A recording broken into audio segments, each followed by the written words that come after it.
Hello, everybody. Welcome back to this series of member spotlights we've been doing for your World Youth Skills Day, in which we focus on how the members of the Faith for Earth Youth Council are working to develop green skills in young people of faith in their work in the council, along as well as in their other positions. So I'm delighted to be joined today by Tiffany, who's one of the members of the Faith for Earth Youth Council and who also works at the Buddhist Tzu Chi Foundation. So Tiffany, thanks so much for joining us. It's really great to have you. And I'm wondering if you could just start off by introducing yourself, a little bit more about your work, your role in with the foundation, but then also in the Faith for Earth Youth Council. Great. Thank you very much for introducing and inviting me to speak a bit more about Buddhist Tzu Chi Foundation and what I do. So I'm a project specialist at Buddhist Tzu Chi Foundation, focusing on international and interfaith partnerships, generally on humanitarian programs and youth development. So I think the work that we do is very predominantly based on everything from charity, medicine, education to humanist culture. My role as part of the council, I hope to be able to network and kind of build an interfaith community of youths, because I think that is very important, that there are a lot of youth that have faith, but how do we Mm, bring them together to advocate and create like impacts within the global community, but also within our community of faith as well? that's great. Well, thanks. Yeah, thanks so much for being with me. And you mentioned community, and I think that's a really important aspect of the work that we do at the council, but also more broadly. Zooming out a bit to your community, how important would you say that green jobs are? And how do you, in your various capacities, engage with young people, trying to develop skills needed for a green transition in order to combat the triple planetary crisis that we're facing? I think green jobs are definitely the future, right? Everything that we do needs to be sustainable.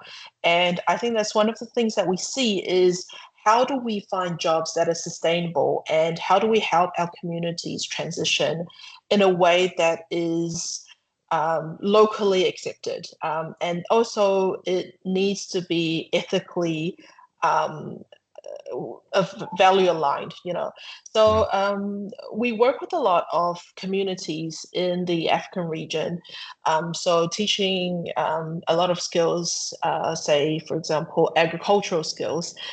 So what should we do to make sure that these skills are then transferable and not harming the environment? So we run programs in Mozambique, where I was just there a few weeks ago, where we run a community farm. And in this community farm, we get technicians to come in talking about the ways that we are able to compost the variety of natural or nature-based solutions that we can use. And the community farm itself actually feeds the community. So it is used in school feedings. But at the same time, they are learning these skills where they can take it back to their own farms for their own livelihoods. And I think that is a very important is how do we transition in a way that is not just for themselves, but also for the community that is around them? mm, mm. And so when you talk about skills development, you mentioned agricultural skills. Are there any other specific skills that you look to I think develop or think are very important in this transition? I think also resilient building. I think Yeah. that's a really Mm, big one as well. How do we find resilience within our community and getting the youth being engaged in this platform of resiliency? I know a lot of youth might feel a little disillusioned by the lack of opportunity to be able to sit at the table. So in the community, because we have a good relationship with the leaders, we have our faith community. So, how does faith play a role in building a platform for youths so that they are able to take hold, have leadership mm, positions, and be able to have a voice within the community and be heard? mm. That's really interesting that you mentioned community because I was talking to Greshma, another one of our members, and she focuses a lot on developing skills for networking, skills for engagement, and it sounds like maybe you work on a lot of that as well. I'm curious, you mentioned little bit about getting faith leaders and faith communities involved. In your experience, what role does faith play, and do faith leaders play in developing these skills among young people?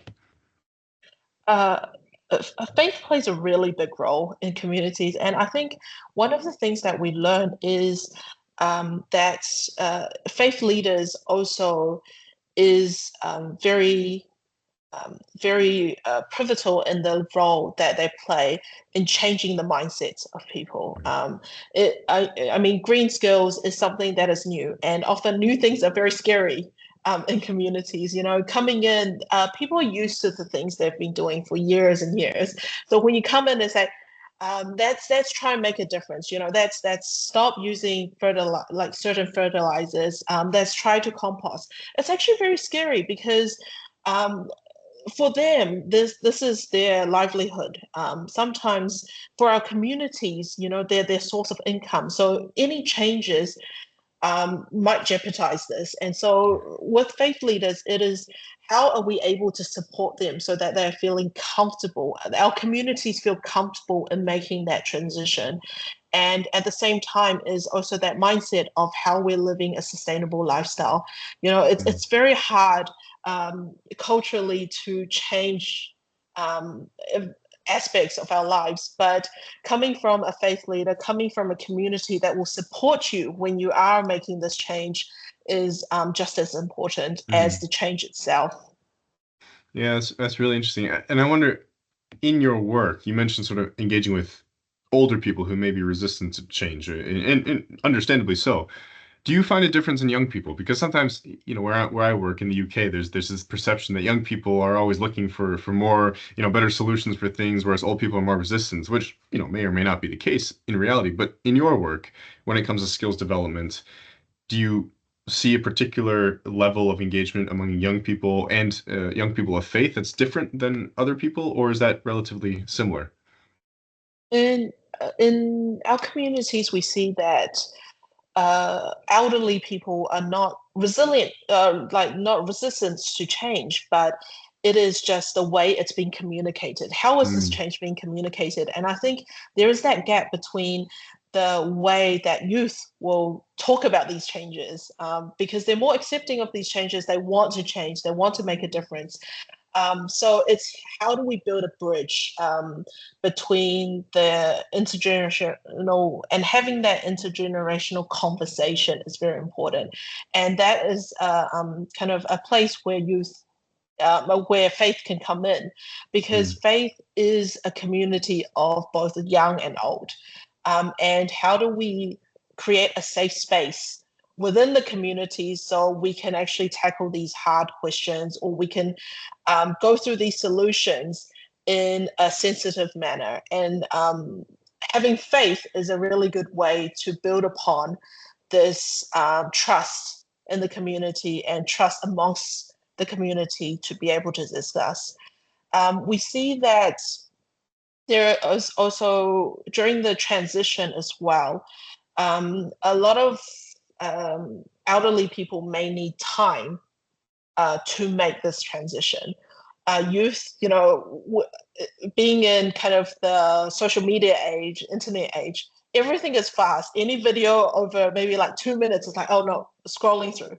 But you know, how can we also encourage them to slow down in this change and to be able to understand what the kind of elderly in the mm, community need. mm. At the same time, encouraging the elderly to take that step forward and talk to the youth and really communicate and have this relationship with youth. Mm-mm. Yeah, no, I love what you're talking about, intergenerational collaboration. That's something that we try to focus on in the council, and then more broadly is so important that we don't create a situation of conflict between generations, but rather one of collaboration, which is fantastic. I'm wondering if you could speak a bit more to your personal experience engaging with young people in skills development. Um, what impacts have you seen through your work or through other mechanisms of skills development for young people of faith, and how can you see that moving forward into the future as we address uh, you know, more serious challenges that require more the development of more and different skills perhaps? So my work, a lot of it is actually focused on youth development. And one of the programs that we have been running for the last 3 years is IYLP, so International Youth Leadership Program. And through this program, we are providing a platform for young people to apply and to learn about SDGs, global issues, and actually take part in a lot of the humanitarian projects that we have ongoing. So a big part of the program is on action and practice, so AMP. And through action and practice, we find local projects or country projects that they may be interested in. Everything from advocacy projects at the UN to, say, running a community farm in your local community. So it's in different levels. So you can have very local engagement, you can have regional engagement, you have international engagement. But through this program, we see a lot of youth coming through and gaining these skills about SDG, about sustainable living, and bringing it back to their communities. And also not just bringing it back to their communities, but passing it on to their peers as well. And I think it is this kind of influence that individual youth can have that is very powerful.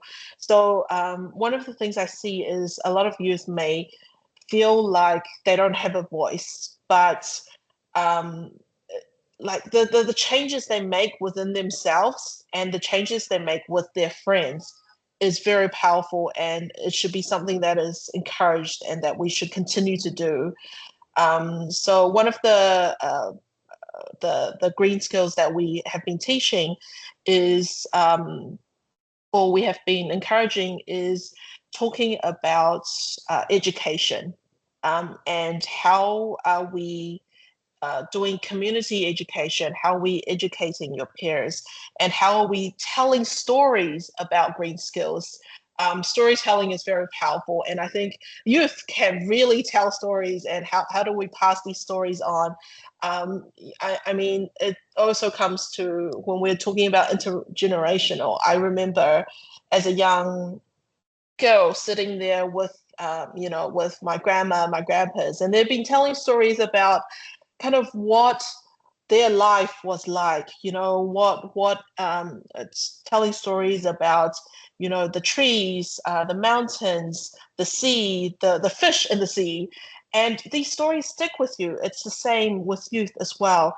As youth, how do we tell those stories of impact so that it is relatable for not only ourselves, but also for generations, the younger generations that we are now encouraging as well. Yeah, no, that's really great. That's really excellent. For young people who are looking to be more engaged in this space, whether it be green jobs or storytelling or however you define this space, what do you recommend in terms of which skills should they be looking to develop? Are there any training programs that exist for developing those skills through your organization or through others? And how can young people get more information about how to develop these skills and how and why it's so important? I mean, social media is very big. It's a really big platform where we can find and link up to organizations. In Tzu and Buddhist Tzu Chi Foundation, we have the OLP program, and I encourage people to apply. Next cohort will be next year, so I definitely can send information out, and so definitely apply. Also, looking in within our communities as well and gathering like-minded youth. In our communities, there are a lot of people doing very awesome things.